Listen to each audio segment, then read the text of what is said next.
Hello and welcome to the OK Takes podcast. I am Matt, and as always, I'm joined by my fellow capo, Edward. As of 9:08 p.m. West Coast time, the Browns just put together the worst offensive performance we've seen today, and I think now it's safe to say that maybe they could use OBJ.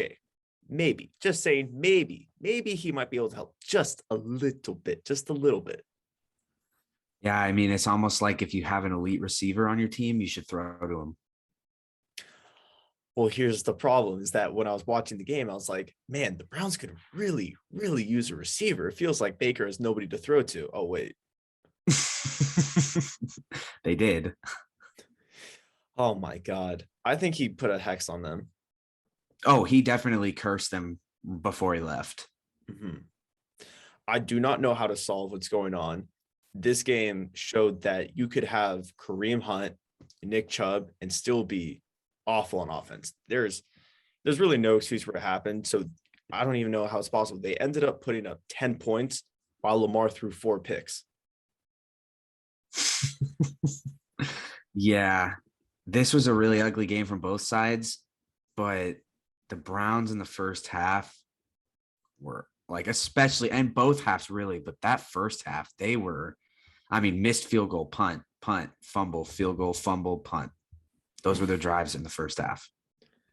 And you know what? After David Njoku caught a ball in the end zone, which honestly was an all-time, here you go, that was a gift card.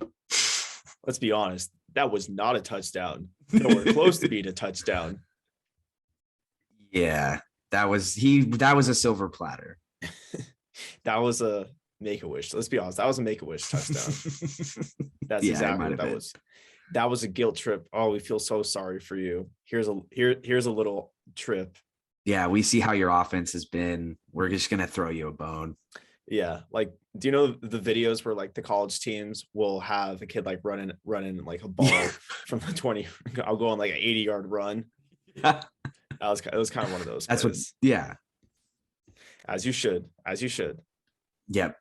But I mean, because when you look at the end of the game, it was so brutal because the Browns did have a chance to win it. They did. And that's the crazy part is that let's not forget, like, we're going to touch on how bad the Ravens were as well. That's also a key part of this game. Like, it wasn't a good game. It was very ugly because so it was 13-10 for like majority of the game. And within the last couple of minutes, Justin Tucker kicked the field goal to make it 16-10. And then it was the Browns' turn to drive back with 1 minute and 10 seconds left on the clock. Granted, they had no timeouts, but still, that's enough. A minute and 10 seconds is enough for a team to drive down, and they could not do it. No, I mean, do I use the F word here? They were feeble. Yes. Okay. Whenever you say F word, I'm getting confused if you're going to say fraud or feeble. Yes. Feeble is kind of an understatement. Yeah, I mean, they gained like 6 or 7 yards on that last. They were 4 and out and went like 7 yards, I think. It was 4 plays, 7 yards. Yeah. Bad. And those 7 yards came on the last play to David Njoku when the Ravens were purposely playing them to get something around that yardage. Just so they were just playing the sticks at that point. Yeah, exactly. Oh my God. The final 2 drives for the Browns, it was 7 plays, 12 yards. Is that bad? Depending on how you view bad, because I wouldn't even say bad. This is like sent down to the minors. I think this is, what if you just flip the practice squad and the regular squad? Yeah, that's kind of how this felt, huh? Mm-hmm. And you know what? Something that we preached from the beginning with the Browns is everything starts with the run game, because we saw what happened against the Bengals when they put up 41 points, all thanks to the run game. And then you set up a little play action, deep bomb to Donovan Peoples-Jones. Oh, it's cooking. But then tonight, through majority of the game, now this was deep in the game, they had 35 rushing yards. Granted, 2021 through week 11, they averaged 156 yards on the ground. They ended up with 40 rushing yards. That is the problem. Yeah. They've got to be able to dominate the ground. I mean, with Nick Chubb and Kareem Hunt, there's really no excuse for not having at least like 70 or 80 rushing yards a game when you have a 2-headed monster like that. there's really no excuses. There wasn't crazy. Like they've had some injuries, like Anthony Schwartz is hurt. But you still got Teller, you still got Conklin, and there's nothing there. So I think this is kind of even scarier where it's like, wait, has your system been figured out? Yeah, I mean, I think that's a valid assessment to make, that if you can stop their two-headed monster, now that they don't have OBJ, like what Jarvis Landry's good, but is he that much of a threat in the air? Not really. Like, I mean, didn't he even take a sack? Wasn't he was above a sack? He had a fumble. Yeah, fumble, a strip sack. So I mean, it's like, yeah, if you can stop the run, you can really make Cleveland look bad.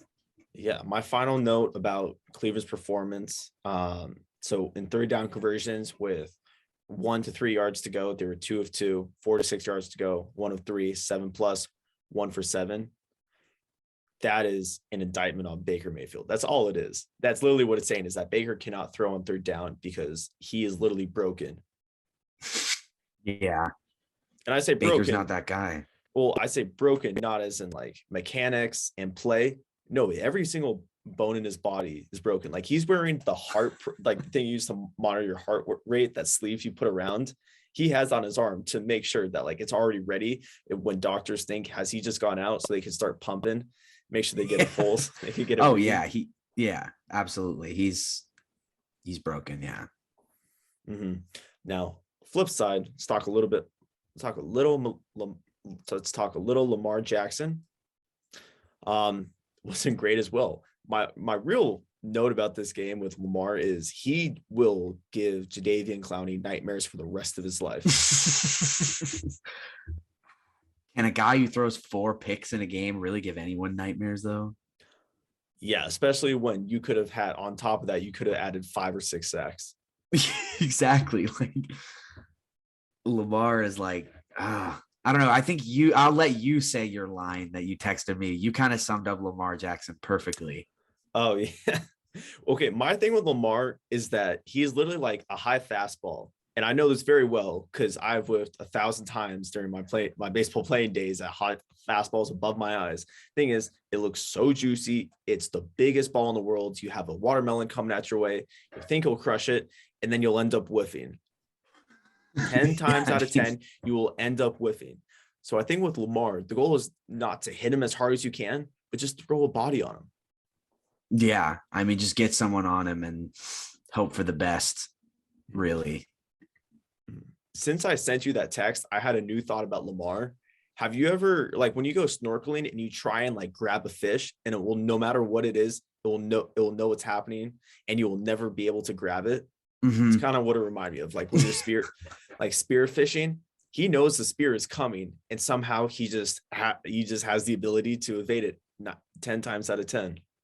Yeah. I mean, I feel like Lamar Jackson plays Madden, or he plays the NFL the way people play Madden. Yeah. Like you just get a fast quarterback and run around and heave it and then just run it yourself. No, Lamar had an all-time oh shit on the touchdown today. To open up the second half. The first drive of the second half. All-time oh shit, what's happening? Oh no, okay, yes, touchdown. Yeah, I mean, but he just makes plays, man. Like at the end of the day, like say what you want, even though he threw 4 picks tonight, he just makes the plays he needs to make. He's a gamer, honestly. Mm-hmm. He's somebody that, even though it's only a 13-yard touchdown, I think he covered about a football field. Oh yeah. Even though it was a 13-yard pass, he probably covered 50 or 60 yards just by running. Mm-hmm.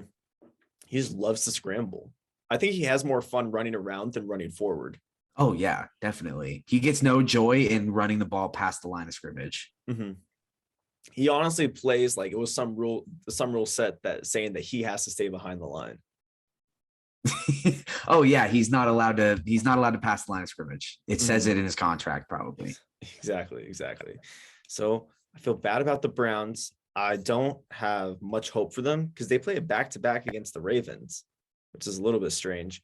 But yeah, so the saddest part. Surely they go on a bye though, right? Yeah, in between, because they play on December 12th. I gotcha.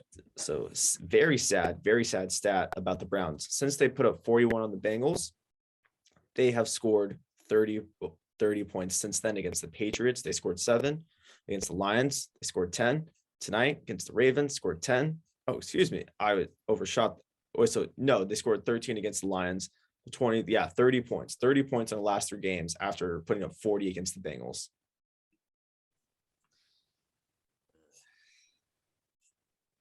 Remember when a lot of people thought they were going to run away with the AFC North? Remember when we were one of those people? Let's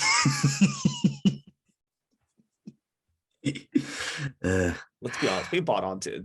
We did. It. Yeah, of course. We bought into the hype. Mm-hmm. And you know what? I'm not mad. I'm okay with living with the hype. Like, I'm okay with buying into a team that's historically bad and hoping that they're good once they get rid of a very toxic player. Oh, yeah. You would think getting rid of the most toxic player on the team would help, but I guess not. It's a divorce. You have to take a side. There's no such thing as staying like split in the middle. Yeah, I don't know. They should have just compromised with him, said, hey, we'll throw you the ball, but you got to not be so like toxic off the field. Stop talking to the media. Stop. Like, I don't even know. Well, like, your dad is not allowed to make low light tapes of Baker. That's it. I mean, if that's a deal breaker, then you don't deserve to be there. Exactly. Just hilarious that the Browns lost the game where Lamar threw 4 picks, and oh man. Yeah, you would think Lamar throwing 4 picks is like a once in a lifetime thing. I mean, because that's what we were thinking that we would lead in with. Is that Lamar threw 4 picks, Browns took advantage, they're able to run it all over the Ravens defense, and now they appear to be back. No, this is not good. This is kind of a sign. Yeah. Mm-hmm. Yeah. Wow. Just ugly game. Shout out the Ravens for barely coming away with that one. Yeah. Good for them. All right. Now we are going to move on to the second game we will cover. Titans 13, Patriots 36. So now for the podcast for a while, and started with the Sunday night game when the Titans squared off against the Rams. I've been saying for a long time now, the Titans have been blessed with good turnover luck. Every team gets it. I always say, look back at the 2019 Patriots. Teams will get it. And then when balls start when balls start bouncing the other direction on fumbles, you start getting crazy, wacky picks like the ones they've been getting, like against the Carson Wentz pick 6 in the fourth quarter a couple weeks ago. Yeah, they stopped getting that, and look what happened. Yeah. Look, I'm one who's bought in completely on the Titans. So for as far as my reputation goes, this one kind of stung, but I don't really know how to defend it. Like, you're right. Like, you're totally right. I don't know how to defend it other than the fact that they ran for 270 yards. Like, I don't really know. Well, you're right. They just weren't getting the turnover luck that they had been getting. And the Patriots defense right now is whoa, but I know we'll get to that. We'll get later, to that. But now don't feel bad for yourself. So if you bought into the Titans like Edward, or if you're a Titans fan, feel no shame. Here's why. Injuries. This is not the same team that squared off against the Titans. This is not the same team that was pretty much incredible or missing Derrick Henry. But besides the Derrick Henry injury, they're pretty solid against the Rams. But I mean, you don't have AJ Brown. Like I said, you don't have Derrick Henry, and you didn't have Julio Jones yesterday. So what are you expecting? And on top of that, they are going to set the record for the most injured team in NFL history. This year, they've used 84 players through 12 games. The only 2 teams that have used more players were the 2019 Dolphins. They used 84. 2020 49ers used 84 as well. You're literally 2 games from setting the record. And don't worry, you still have 3 more to play. Yeah. Wow. I mean, or excuse me, 5 more to play. Sorry, bad math. 5 more to play. I couldn't let that one slide. It's just next man up mentality, man. Like, that's honestly all it is. So yeah, I mean, it sucks. Like, that really does suck. And that's like really, unless you're the team unless you're like within the top 3 teams with injuries, like the amount of guys, and obviously the start, like if your quarterback gets hurt, yeah, you're allowed to have an excuse and say, this wasn't our year. This was not their Titans year. Depending on what guys coming back with, Derrick Henry's out for the year. Yeah. I mean, look, you lose a guy like Derrick Henry, you're not supposed to still be 8-4 through 12 games, right? Like they just have really found a way to rally, but at the end of the day, yeah, it's just not their year. Like it's just they don't have enough to hold up, I don't think. But you're also really bad. Like if you're in a position like where I am, where I said they were frauds after the Rams game and after the Colts game, to say that like, oh, now it's your turn to dunk on them. No, you can't dunk on a team that's injured. It's just not Yeah, like no. it's an invalid take because they're missing a lot of star power. Yeah. It's not fair to say that they are frauds when they're literally missing a lot. Like they're arguably the best player at his position in the sport. Like, and a lot of other key players as well. It's like saying Oscar Pistorius isn't fast and then you take away his prosthetics. Yeah, that's one way to put it. He's just the guy with nubs. Yep. That's all the Titans are. Well, they could still shoot from time to time, probably. Yeah. Can you believe that guy's a murderer? That was an insane story. What an insane story. I think everybody's America's sweetheart turned into a stone cold murderer. At this rate, I'm not surprised when any type of scandal comes out about a celebrity. True. All right. And now you mentioned it earlier, and I mentioned it earlier as well, but turnover luck. So there is turnover luck, but then also you have to look at what is like the cause of these turnovers. The Patriots are so fucking good on defense.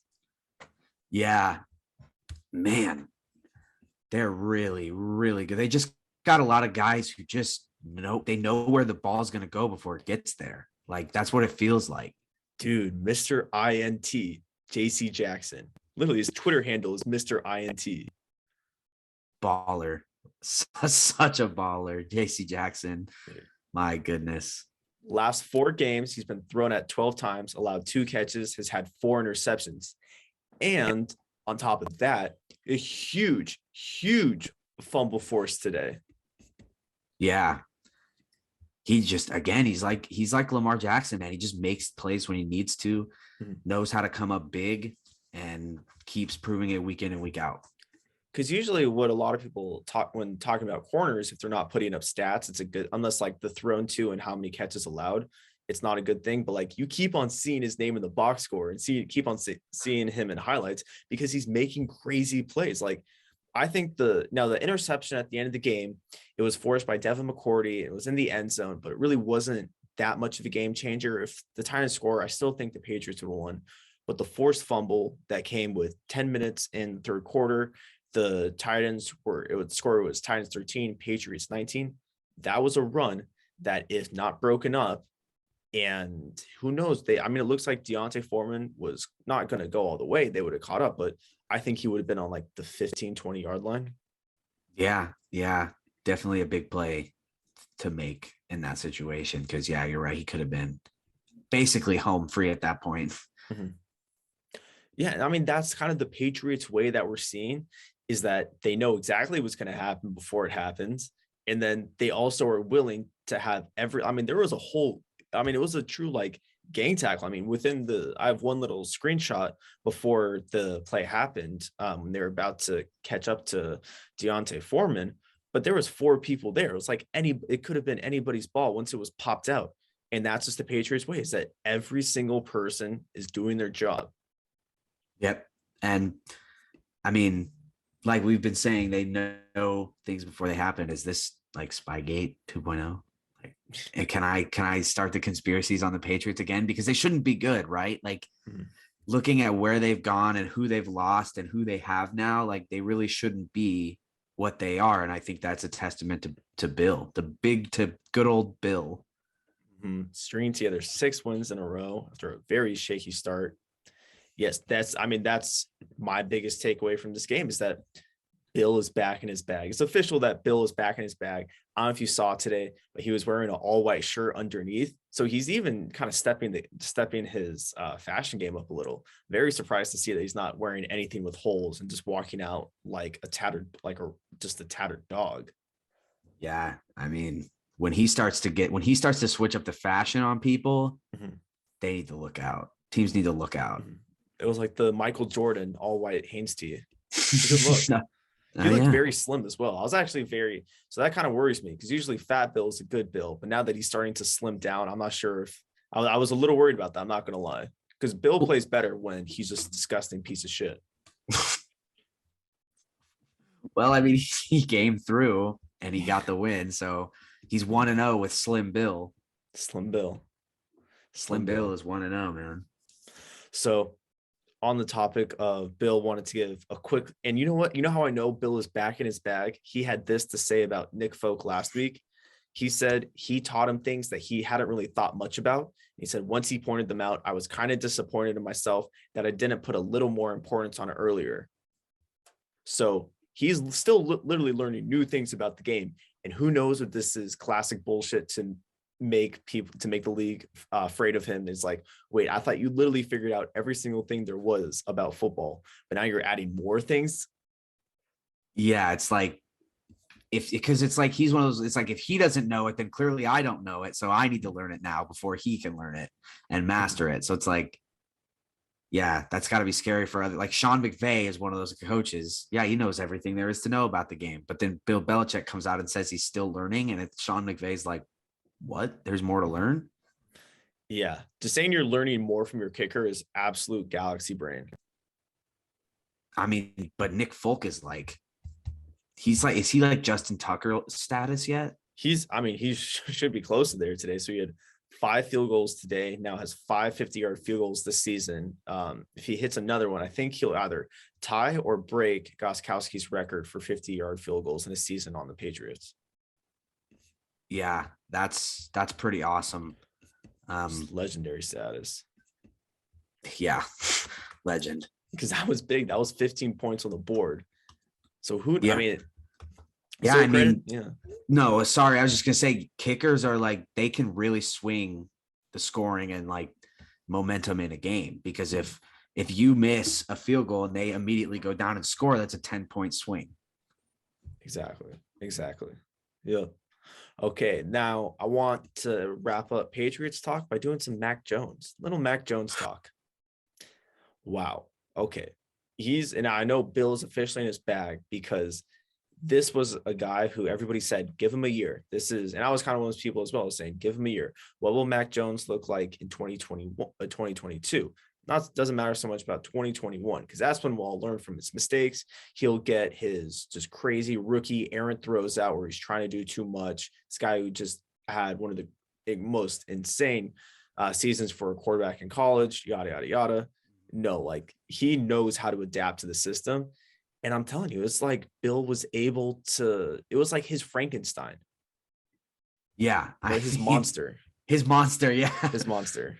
That's got to be the most confusing thing ever, because like Frankenstein was not the monster. Frankenstein was the doctor, but everybody calls the monster Frankenstein. Yeah, Victor Frankenstein. But no, you're right. Like Mac Jones is proving, as we say, I feel like I sound like a broken record, that he's like legit. And then like 23 for 32, 310 yards, 2 touchdowns, no picks. Like this doesn't feel like a rookie. Like watching him, he doesn't look like a rookie. He looks like a 10-year vet. Dude. And you know what? Bill's giving him great, easy throws, because Bill is figuring out defenses right away. And it's like the whole game is being played the week before. And you kind of could tell this because Mac Jones in the first half went 6 for 6 with 120 yards on play action. It was 29% of his pass attempts. That is showing you that he doesn't have to do much. Bill is saying, look, I got this whole thing figured out. I got the run game figured out. All you have to do is not fumble handoffs, and this offense will put up 30 points a game.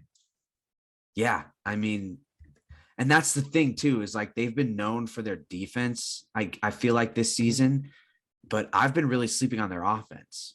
Like I even texted you, and you kind of put me on my place, and I was like, I think I said something along the lines of like, yeah, the Patriots offense finally decided to be good. And you're like, what if they always have been? And so I looked at the schedule. It's like 36 this week, 25 last week, 45 the week before, 24, 27, 54. Like they've only scored below 20 twice. And one time it was 17 and one time it was 19. So it's like, stop sleeping on Mac Jones in this offense. Dude, another day, like you said before, 300 yards. I'm just so impressed with not only the play action passes and the screen, the play action screens and things like that, where it's pretty solid dump offs. Just know the timing of it, and you should be good because your line will take care of the rest. But there was some dimes. I mean, the touchdown, the first touchdown of the day to Kendrick Bourne, that is a play where, once again, Bill knew exactly what was going to happen right away. He knew it was going to be man coverage, and he knew Kendrick Bourne would have Kevin Byard. And Kevin Byard's a great defensive back. He's one of the better ones in the league, the best the Titans have to offer on an island. And he put a ball in put it in the breadbasket. I mean, I just can't imagine what bad things you really have to say about Mac Jones that aren't ticky-tacky. Like putting a ball where he did for the Kendrick Bourne touchdown, that is saying to the league, don't fuck with us. Don't fuck with us. Yeah. I mean, Mac Jones is absolutely incredible. I mean, like, and it's just so fitting that he would end up on the Patriots, isn't it? Like a player like this would end up on the team that had been blessed with the best quarterback of all time for so long. And we thought this is going to be their downfall. Nope. Nope is correct indeed. Yeah, and that's pretty much it. And so also a little quick shout out to Ryan Tannehill for proving us that he's really not that great of a quarterback. Like there was a couple throws where you're like, okay, a good quarterback makes this, and he is nothing special. He just isn't.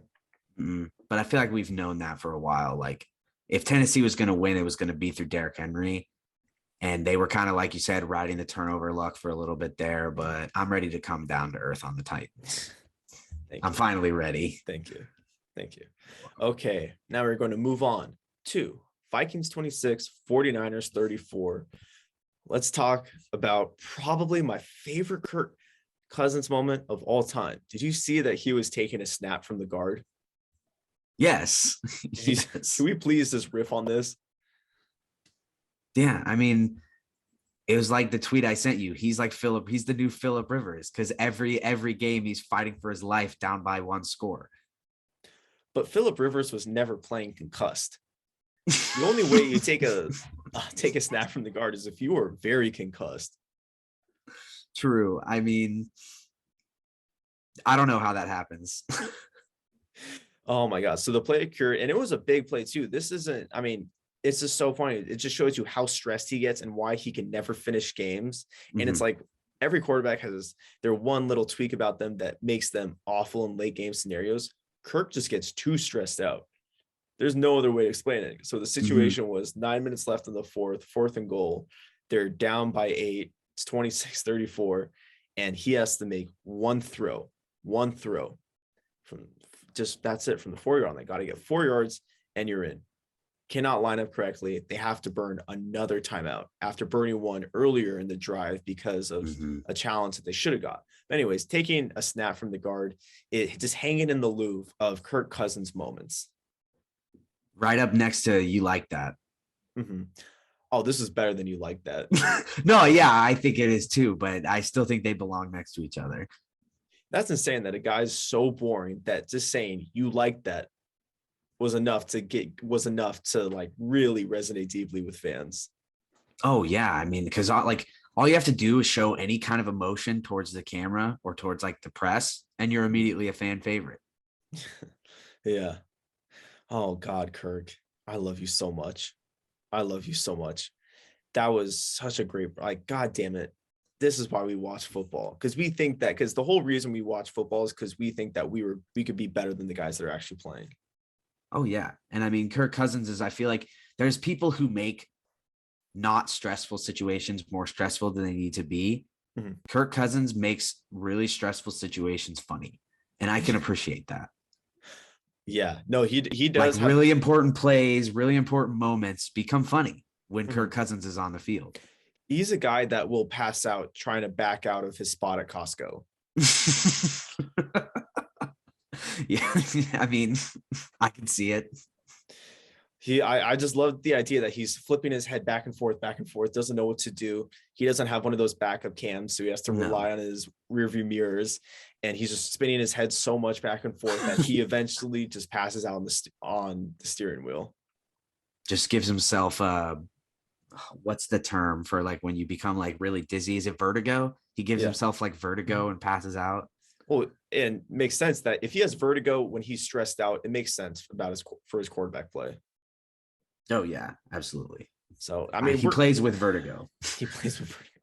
It's very true. It's very. I mean, that's literally what it feels like. Because it's really hard with the Kirk Cousins discussion because we're gonna have it every week, and 1 week will be on his side, and 1 week will be against them, and we just don't know what to do. So if we sound very inconsistent, it's because he's just so volatile that we don't know what else to say. That every week it changes because he is good, but he's not good. Yeah, every week is different with Kirk Cousins. 1 week you're gonna get Kirk Cousins that beats the Packers, and then 1 week you're going to get him taking a snap from a guard. Because once again, Vikings were in this game, and talking about a good field goal kicker before with Nick Folk, a bad one. They had a missed field goal and a missed extra point, and now you're down 8 when you could have been closer, where you don't have to have the stress of needing to score, then get the 2-point conversion. But yeah, I mean, this is the thing with the 49ers is that because the Vikings didn't convert right there, all the 49ers had to drive down. But the crazy part about that is that when they started the drive down after they didn't convert, there was still 9 minutes left in the game. Yeah. 9:04 left. And they missed the field goal. However, Robbie Gould missed the field goal, but then they brought it down to 2 minutes. So the Vikings got the ball after the 2-minute warning, started the possession with 9 minutes left on the clock. That is Kyle Shanahan to a T. Yeah. I mean, God, I think the Vikings they're back. Oh, I don't know if I want to say that yet. Wait, the Vikings are, or not the Vikings, the Niners. I'm sorry. The Niners are back, right? Well, I mean, back? This is kind of what it's feeling like, because now they've strung together 3 wins in a row. Yeah. And these were good wins that, you wish they could have done more against the Jags, but Kyle Shanahan I think he's one of those guys where everything is so reliant upon a scheme that you don't want to show anything unless you have to. So yeah, he has his bag of tricks. He doesn't want to pull from it. No. He's got to save something. Mm-hmm. Yeah, that's exactly. I mean, just that was even better. Like you still would have had to, even if you kick the field goal. I mean, yes, it ends the game, but that was still a successful drive because you're able to just milk the clock. Mm-hmm. Yeah, I mean, clock management is key. We see it with Mac Jones all the time. We see it with the Niners. We see it with Kyle Shanahan. I mean, the Niners have had 20-minute long drives this year, just about. Yeah, so, I mean, the first quarter against the Jags, they had the ball the whole time. Yep, entire quarter. And I mean, they had a drive against the Rams, had been one of the best teams in football at the time. They had a 15-minute drive or 13-minute drive on the Rams. They can literally the way Kyle Shanahan can dictate possession is crazy. And part of it is you need a team to buy in, and you have to find guys who are okay with not getting the ball, like for example, receivers not getting 7 to 8 catches for 70 plus yards a game and are just cool with running a motherfucker over. And I don't think anybody really personifies that more than George Kittle. Oh yeah. Greg. I'm sorry, George. I don't know George. Yeah. We're back to George because I think it's going to be confusing for people that don't listen to part of my take. Okay, yeah, fair enough. We could call him George. Mm-hmm. Oh my God. So all-time quote today. So Mike Zimmer was very mad after the game, said that the 49ers were getting away with holding calls left and right. And George said, if you get your hands, and he responded to this by saying, if you get your hands inside and he flails his arms, it's not holding. So yeah, I mean, that's just the kind of 49ers energy that we love. Oh yeah. You got to love that. Mm-hmm. That's such a fuck you to Mike Zimmer. Yeah, I mean, Mike Zimmer doesn't deserve that. I feel like he gets enough just by being the Vikings head coach. But as soon as you start claiming the penalties thing, Mike Zimmer is allowed to have his grievances about Adam Thielen not catching the ball, or excuse me, catching the ball, but then it being ruled that it was incomplete. You're allowed to be mad about that, but you're not allowed to be mad about the holding thing. You just got outdogged. Yeah, no, you're right. And But I mean, there's holding on every play. I know that's a pretty much a general sentiment around the league. But yeah, just get bigger. Yeah. Like that's kind of all I have to say about that. Get bigger. Yeah. A couple more notes on 49ers, because that's who I'm so impressed with. I think they're going to get, I think they're either going to make everybody think that they're really good, and then once again, because we know nothing about football week in, week out, fail us miserably. Then we act like, then it seems like we know nothing. But as the meantime, they are very good, and it all falls on the shoulders of Deebo Samuel, or not all, but a lot of it falls on the shoulders of Deebo Samuel. Yeah, and I don't know if we know the extent of his injury right now, but that could be season ending. Maybe not for him, but for them. Like if he misses a few weeks, like that's true. That is true. That could be big for them, because right now they need to go on a run here, and they've got at Seattle sucks, at Cincinnati they're okay, like then Atlanta, Tennessee, and Houston. Like they need Deebo, they need their playmakers to make sure they win these winnable games. Yeah. He's the first wide receiver in Super Bowl era with 5 rushing touchdowns. Really? Yeah. So he's just, and that's just showing you that, like, when you have a great coach like Shanahan, anything is possible. You could just break the norms of society. Yeah, I did see a tweet that said like Deebo Samuel is the best running back in the league. And I mean, like, he's such a threat on the ground. Like, it's weird. Like, he's such a hybrid. He's like Cordarrelle Patterson. Mm-hmm. He's just Cordarrelle Patterson with the cooler name. Yeah. Oh, yeah. Come on. Cordarrelle is a dope name, though. Nothing beats Deebo, especially when you got Friday. True. I didn't even think about that. Oh, my God. Deebo is a great name. Deebo is a great name. And it rolls well with Samuel. Like, I feel like saying Cordarrelle Patterson is a chore. Saying Deebo Samuel is just, it rolls off the tongue. It's a very simple name. Yeah. Keep it simple, stupid. Yeah, exactly. Yeah, and then another note I have is Kyle Juszczyk tried to hurdle 5 Vikings defenders on a 3rd and goal at the end of the 3rd quarter. I don't know if you caught that, but that was hilarious. It's just that's just where Kyle Shanahan is with this offense, that he thinks any single player could turn into Zeke or Hassan Haskins. Whoa, Hassan Haskins. Wow. What a player. Like, what? Shout out to Michigan. But I mean, like, is there anything better than big NFL players trying to jump? Like we saw it with, or like being in midair. Like we saw it with that Dolphins offensive lineman. They should have given him a touchdown. Yeah. And now, like you said, with Juszczyk, like I feel like when big, hefty NFL players leap, it's like your attention just is locked in. They just want to catch air. They love it. They love the feeling of gravity. Gravity was made for them. They just want to defy it. Everything they can. They just wish that they could exist on the moon. Oh, yeah. They want to float. They want to float. Yeah. Okay. All right. So good ending the episode there. Is there anything else? Other than just the Niners, I think are a really good team to look out for going forward. I know I've kind of said that a lot, but man, I'm really impressed. Really impressed with how they played. I think they're going to go on a good run. Yeah, I am too. Okay. All right. That's all we got for episode 55. So thank you guys so much for tuning in. If you would like to follow myself on Instagram and Twitter, you can find me at Matt120. If you'd like to follow Edward on Instagram and Twitter, you can find him at Edward_Vento. If you have no care in the world for anything you have to say, make sure to follow the podcast on Instagram, Twitter, and TikTok at OK Takes Pod. That is OKAY Takes Pod. OKAY Takes Pod takes 2 seconds and will help us tremendously. So thank you guys so much for tuning in, and have a wonderful day.